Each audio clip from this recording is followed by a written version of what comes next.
کی حکومت نزدیک تھی کہ پلٹ جائے، کہتے اجارے پہ لیا گیا ایک یہودی کو اور کہا جاتا ہے کہ جناب زینب سلام اللہ علیہا کو کسی طرح سے آپ کو ختم کیا جائے، خدا لعنت کرے اس ملعون پہ، عذاب خدا زیادہ اس ملعون پہ۔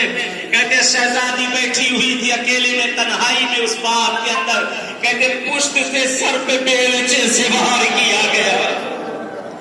کہتے یہ شہزادی تیورا کا زمین پر گر گئی، آواز بلند کی، اے میرے بھیا حسین، میرے بھیا حسین۔ کہتے ہیں بی بی پھر اس علالت کے بعد سنبھل نہ سکی،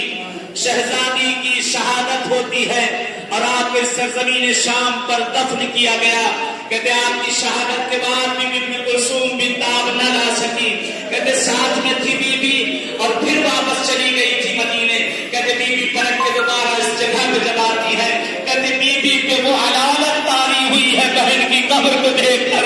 کہتے اس کے بعد سنبھل نہ سکی بی بی کلثوم اور آپ کا بھی اس جگہ پہ انتقال ہوا۔ اور یہ سامنے جو زریح نظر آ رہی ہے،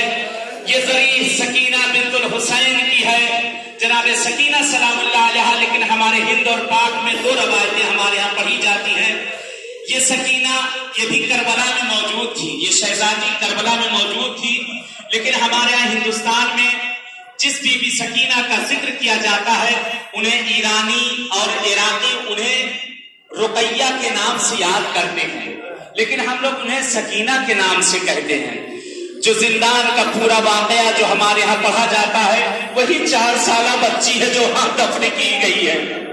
وہی زندان کی یہاں کے بعد ہم لوگ زندان شام چلیں گے کہ جناب سکینہ جسے ہم لوگ کہتے ہیں، ایرانی اور عرب انہیں بی بی رقیہ کے نام سے یاد کیا کرتے ہیں۔ یہ ہے بی بی سکینہ سلام اللہ علیہا، آپ بھی کربلا میں موجود تھی۔ کہتے آپ نے بھی جگہ جگہ پر خطبہ دیا ہے، جگہ جگہ پہ بابا کی اس زحمات کو بیان کیا ہے، جگہ جگہ پہ یہ بی بی سینہ سپر رہی ہے اپنی پھوپھیوں کی، جگہ جگہ